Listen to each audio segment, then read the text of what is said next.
Hello সবাইকে, কেমন আছে সবাই? আজকে আমি আমার ডায়েরিটা দেখাবো। এই যে নোটবুক, খুবই সুন্দর একটা ডায়েরি, দেখতেই পাচ্ছেন। আজকে মূলত দেখাবো আমি মূলত ডায়েরিতে কি মেনটেন করার চেষ্টা করি, বা ডায়েরিতে আসলে আমি প্রতিদিন কোন বিষয়গুলো লিখি। এই যে আমি একটু এক নজরে ডায়েরিটা দেখিয়ে দিই। এই যে এখানে কিন্তু আমি একদম ডায়েরির প্রথম অংশে কিন্তু তারিখটা লিখে ফেলছি 17 আগস্ট 2026। এখানে এক মানডে লিখছি। মূলত 4টা সেকশন আমার ডায়েরির, প্রত্যেক দিন হচ্ছে আমি 4টা সেকশন মেনটেন করি। নিচে হচ্ছে টাস্ক থাকে আর কি।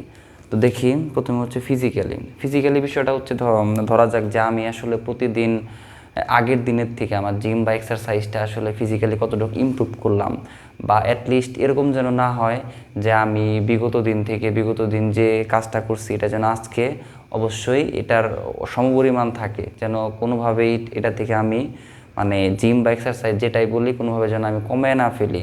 হয়তো বা এরকম একটা সময় আসবে যখন আমার একটু যদি সহজভাবে বলি, যেমন আমি আজকে থেকে শুরু করলাম পুশ আপ দেওয়া বা স্কোয়াট দেওয়া, সেক্ষেত্রে আমি অবশ্যই চেষ্টা করবো একদম খুবই ছোট করে কয়েকটা পুশ আপ বা হচ্ছে কয়েকটা স্কোয়াট দেওয়ার জন্য। যেমন আমি যদি চিন্তা করি যে আমি আজকে 5টা বা 6টা পুশ আপ দিব, সেক্ষেত্রে কিন্তু আমি আগামী 1 মাস পরে কিন্তু অবশ্যই 5টা বা 6টা পুশ আপে থাকবো না। আমি সেক্ষেত্রে 15টা বা 20টা পুশ আপ আমার জন্য নির্ধারিত করে ফেলবো আর কি, এরকম একটা বিষয়।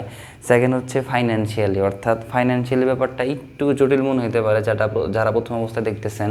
ফাইন্যান্সিয়ালি হচ্ছে যে ধরা যাক আমি ফাইন্যান্সিয়ালি আমার যে বর্তমান অবস্থান সেটা থেকে আমি একটু হইলেও ইমপ্রুভ করতে চাই, সেক্ষেত্রে আমি কোনো একটা বই পড়তে পারি ফাইন্যান্স সম্পর্কিত, সেক্ষেত্রে অবশ্যই আমার নলেজ আগের থেকে কিছুটা হলেও বৃদ্ধি পাবে।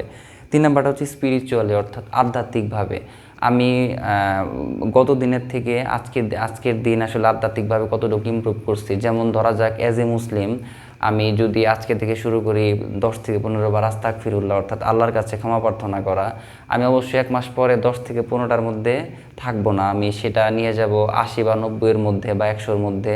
অর্থাৎ আমার চেষ্টা থাকবে যেন আমি এই বিষয়গুলোতে অ্যাটলিস্ট 1% হলেও ইমপ্রুভ করার জন্য আর কি। 4 নাম্বারটা হচ্ছে রিলেশনশিপ, অর্থাৎ সম্পর্ক। অ্যাজ এ হিউম্যান বিং আমরা কিন্তু আসলে প্রতিনিয়তই মানে কোনো না কোনোভাবে কারো না কারোর সাথে সম্পর্কের মধ্যেই থাকি, সেটা আমার ফ্যামিলির মধ্যে হোক বা অফিসের কলিগের সাথে হোক, বা যদি স্টুডেন্ট হয়ে থাকেন তাহলে আপনার ফ্রেন্ড থাকতে পারে, বা আপনার সিনিয়র বড় ভাই থাকতে পারে, জুনিয়র থাকতে পারে।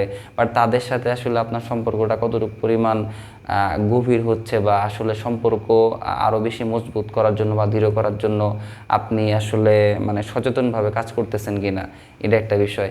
এই মূলত আমি এই 4টা সেকশনে চেষ্টা করি প্রতিদিনই এইগুলো নোট রাখার জন্য, যে আমি আসলে কতটুকু ইমপ্রুভ করলাম বা আদৌ ইমপ্রুভ হয়েছে কিনা। লাস্টে হচ্ছে টাস্ক, অর্থাৎ আমার এই 4টা সেকশনের বাইরে আমার যদি কোনো কাজ থাকে, অবশ্যই কাজ থাকে, আপনাদের সবারই প্রতিদিন কোনো না কোনো কাজ থাকে, তো সেক্ষেত্রে হচ্ছে আমি টাস্কগুলো লিখে ফেলি, আমার যে কাজগুলো থাকে ওগুলো আমি লিখে ফেলি, এবং দিন শেষে ঘুমানোর পূর্বে আমি হচ্ছে এগুলো অডিট করি যে আসলে আমার কোথায় ভুলটা হইলো বা কোন উপায়ে আমার হচ্ছে ইমপ্রুভটা আরও বেশি ভালো হতে পারে, এই বিষয়গুলো আর কি।